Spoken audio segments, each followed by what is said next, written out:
Yo, what up peeps? Hope you guys doing good. So, my name is Muhammadiyah. I am currently a student in Universitas Muhammadiyah Yogyakarta. At this opportunity, I would like to deliver one of the conflict that happened in Africa, which is Western Sahara conflict. Nearly 2 decades since the end of the Cold War, the conflict in the Western Sahara has yet to see its definitive resolution. This 30-year-old dispute belongs to the category of forgotten or frozen disputes.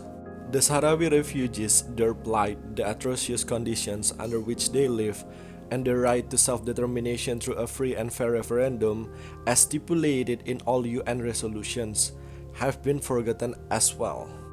And that is the reason that made me choose this conflict to be discussed. Since the inception of the dispute, neither Morocco nor Algeria has altered its position on Western Sahara in any fundamental way. So, let's jump to the background of the conflict first. So as you can see in this map, in the western part of Africa, there is a place called Western Sahara. And based on the data countries by the UN membership, there is no available data about Western Sahara. With more than 500,000 populations and 250,000 square meters of territory, Western Sahara was occupied by United Kingdom, and most of the land area is desert. Morocco claimed that Western Sahara is a part of their country, which is a part of their province. On the other side, there is a group of people who claim the Western Sahara, named Polisario Front. They fight for the independence of Sahrawi Arab Democratic Republic. Around 70% area of Western Sahara controlled by Morocco, including all the resources and all the area in the coast side. Morocco even built a wall to separate the area that controlled by the Polisario Front. Meanwhile, Polisario Front headquarters located in Algeria, in Tindouf province.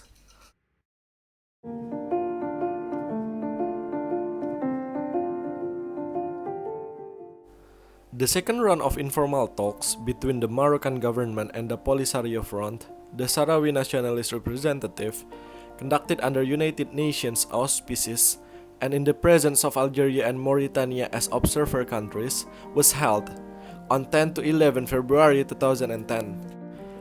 These informal talks announced as a preliminary informal meeting to the fifth round of direct negotiations between the Western Saharan independence movement. So, this discussion succeeded 4 sessions of direct talks, which began in June 2007, but without producing any tangible result. Even the arrival of the Barack Obama as the new president of the United States in 2009, with a hope to solve this conflict, still remain forgotten or frozen conflict. In addition, the conflict has generated other tensions. So beside the tension relation between Algeria and Morocco, it also affected the relation between France, which defends the Moroccan monarchy independence claims, and Algeria. As well, the relation between Spain, the former colonial power in Western Sahara, with Morocco. On the one hand, and on the other hand, Spain and Algeria also have a new tension. The lack of resolution of the Sahrawi conflict boils down to 2 main points: the conflicting position of Moroccans and Sahrawis on the one hand, and geopolitical consideration on the other hand. These geopolitical interests have been the main impediment to the resolution of the conflict, because they strengthen the obstinate position of the Moroccans, who argue that due to the external support they will only negotiate the autonomy proposal, which enjoys the implicit consent of France, the United States, and Spain, regardless of UN resolution that refute any preconditions for the negotiations.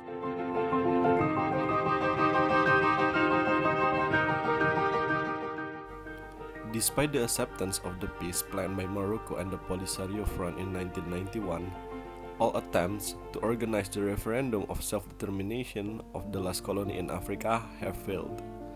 Since 2001, Morocco has continuously opposed the inclusion of the option of the independence to any referendum process based on self-determination. Moroccans consider the referendum process as an obsolete practice. They are comforted in their position owing to the backing they receive from France and the United States at the Security Council, but the UNSC refused to impose a solution that includes the option of the independence. The two parties, however, agreed to pursue yet another informal round of the discussion in Armonk, New York, and according to Ban Ki-moon, the meeting would be based on the guidelines provided by Resolution 1871 in 2009 and other previous resolution of the Security Council.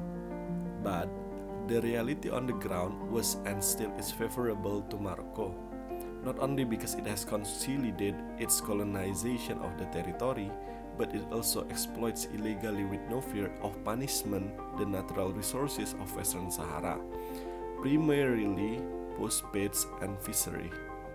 Somehow, Morocco feels superior about this conflict. They think that they got a lot of support and they can win this case.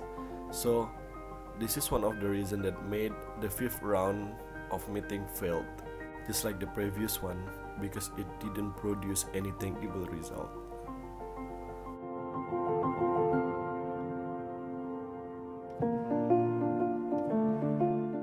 The United Nations is responsible for decolonization of the Western Sahara. But the key to breaking the stalemate and implementing the legal solution lies in the hands of France and the United States, which, even if they do not recognize Morocco's sovereignty over the territory and allow the latter to consolidate its control over it, the ingredients that have led to the status quo are in fact contained in the UN resolutions, which, while reaffirming the right to self-determination for the Sahrawi people, encourage the latter to seek with Moroccans, the colonizer, as a mutually acceptable political solution. In other words, each party has a veto, even if Morocco has the advantage. But we don't forget about the France. Regardless of its official position, considers the Western Sahara as an integral part of Morocco, because since 1975, French have a successive governments that never hidden their opposition to an independent Sahrawi state that would purportedly fall under Algeria's influence.